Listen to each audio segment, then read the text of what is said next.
All local, all morning. This is Fox 61, Connecticut's news station.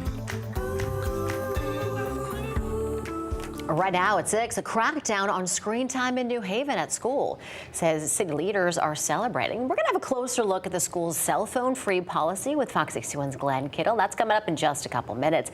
But good morning to you. Happy Monday. Thanks for starting off your new week with us. I'm Erica Arias. And I'm Bridget Piorla. Hope you all had a great weekend. Definitely a chillier start to the day.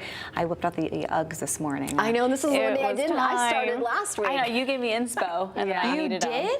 Yeah, I had them all last week. Really? I'm like, those are pretty comfy. I need some of those. Wow. I was running late, so I just threw on the flip-flops still. I reorganized my closet, and I did take out them. Just didn't put it in your but I didn't yet. put them on Got it. yet. But it is cool. It definitely. It's going to happen soon, Rachel. I know. You're gonna cave. I'm holding out. I'm holding out right now. I still have my flip-flops and socks on. That's essentially the vibe I'm going with. Cool but nice week ahead. We have mostly clear skies out there this morning, but it's definitely a cooler start than where we were the last couple of mornings. 9 to about 17 degrees cooler. So we're sitting in the 40s to near 50 across most of the state. 45 in Danbury as well as in Torrington. 50 in Hartford, 46 in Willimantic, the upper 40s in southeastern Connecticut now. Moving forward, temperatures will get up around 70 to about 75 degrees depending on where you are today. We'll see a mix of sun and clouds this afternoon leading to a partly sunny sky. 72 in Waterbury, 68 in Litchfield. Plan for recess outside. A cool start to the morning for the kids at the bus stop, but a nicer afternoon at 74 degrees in Milford, 72 in Hartford, southeastern Connecticut in the lower 70s too. Wind will remain light. It is cool tonight as well. Temperatures dropping back into the 40s to near 50 again. We'll be up around 74 degrees in the afternoon. A little bit more cloud coverage is expected for our Wednesday before a brief warm up on the way. We'll have more details on that. Walk you through the hour by hour coming up in just a bit. We do have road work to get you this morning here at 6:02. We also have some work going on, or rather a crash over in Canterbury. So this is on Route 169 in Canterbury this morning. They're between Society Road and Buck Hill Road. This is a crash that also involved a pole this morning. So we are dealing with that. Along Route 2 towards Marlborough, we are dealing with a little bit of road work in the area. So that is causing some delays. We're seeing a little bit of yellow there. We also have some road work over in Hartford. So 84 out by exits 56. That is blocked this morning, and 91 southbound as you're getting to State Street eastbound is also blocked this morning because of road work. We'll let you know when that clears. Erica. Rachel, thanks. 6:02 right now, and school leaders in New Haven are celebrating. For the first time, all schools in the public school district are cell phone free. The district introduced yonder pouches to some schools last year. Fox 61's Glenn Kittle is joining us live in the Elm City. He has the latest on the school district's cell phone free policy and how they're enforcing it. Glenn, good morning. Yeah, good morning. Those high schoolers are going to be locking those phones up in those green and gray yonder pouches as they walk into school. They've been doing it over the past couple of weeks as this has been implemented for the 2025-26 school year. They can be unlocked at the end of the day at those various magnetic unlocking bases that are on school grounds. Now, this isn't new for New Haven public schools. There was a pilot program for these that went out at New Haven Academy, and then also New Haven middle schoolers got a taste of the program last spring. Elementary and middle schoolers in the district also started using those pouches last year. Now, according to Ellicker's office, the use of smartphones by students causes serious learning disruptions and distractions in schools, resulting in negative effects on students' education, social interactions, mental health, and overall well-being. Now, some teachers have noted better student engagement and overall participation has been better within their classrooms. Now, the new rollout has over 5,800 students at New Haven's 10 high schools using the yonder pouches to lock up their phones at the beginning of the day. Later on today at the Metro Business Academy, New Haven's Mayor Justin Ellicker and Superintendent Madeline Negron will be here discussing those yonder pouches alongside students and parents. We'll be seeing how the parents are enjoying them, how the students are getting along with them, and how the teachers have been dealing with these yonder pouches as well. Live in New Haven, Glenn Kittle, Fox 61.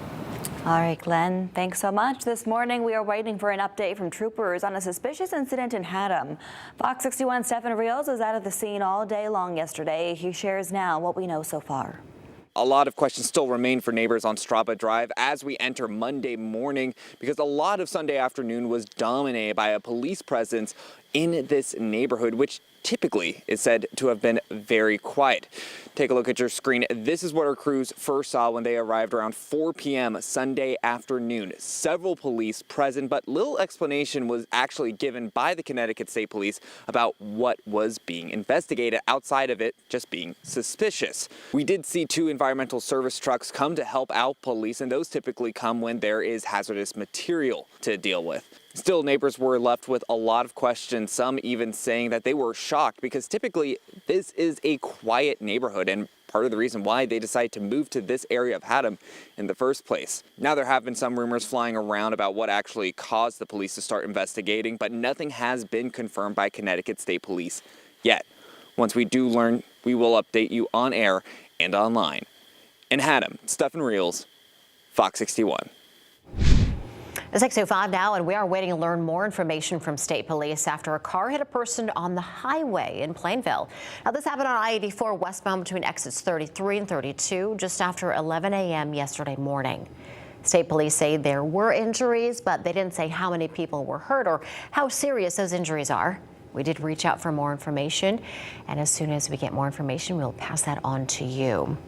Meantime, we've learned that no one was seriously hurt when a vehicle crashed into a telephone pole. Take a look at this video here. This is where the vehicle ended up on top of a Hartford healthcare sign.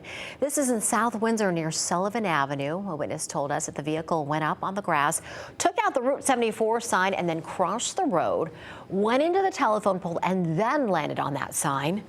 Police tell us that only one car was involved. The driver was able to get out before officers arrived. They were taken to the hospital, but they are expected to be okay. 6:06 now. 3 fires over the weekend are under investigation this morning. In New Haven, a firefighter was hurt in their neck while battling a blaze. It happened Sunday morning in a warehouse on Middletown Avenue. That firefighter is expected to be okay. When crews arrived on scene, they found a large metal warehouse with salts and plastic containers on fire. They say it was difficult to access the fire because the salt containers were stacked so high and then they started to fall. Eventually, crews were able to put the flames out. No word yet on what sparked that fire. And in Seymour, 2 businesses are closed this morning following a fire there. It happened yesterday morning at the Hot and Grill Pizza. Firefighters say when they got there, the fire had already spread to the attic. Firefighters were able to put out the blaze, and the pizza restaurant says it will be closed indefinitely due to all the damage it sustained. Seymour Garden, the Chinese restaurant next door, has smoke damage. They are expected to be closed for an extended period as well. And no one was hurt after this fire in East Hartford. Here, this happened about 4:30 Saturday afternoon at the corner of Lawrence Street and Smith Drive. Crews put out the fire pretty quickly, and there was only damage to the garage. An abandoned dirt bike caused a fuel leak. This was in the Haddam River. Take a look here at these photos. They're from the Haddam Volunteer Fire Department. They say a fuel spill was reported on Friday night near Dublin Hill and Parsonage Road. Now, they say a dirt bike was tossed over the Dublin Hill Bridge and then into the creek. Crews went down and they removed the bike. The Connecticut Department of Energy and Environmental Protection was notified, and state police are now investigating. Well, here's a happy story for you on a Monday morning. One Connecticut volunteer fire department is now ranked in the top 5 nationally. Fox 61's Victoria Anderson spoke to the team behind the rare ranking.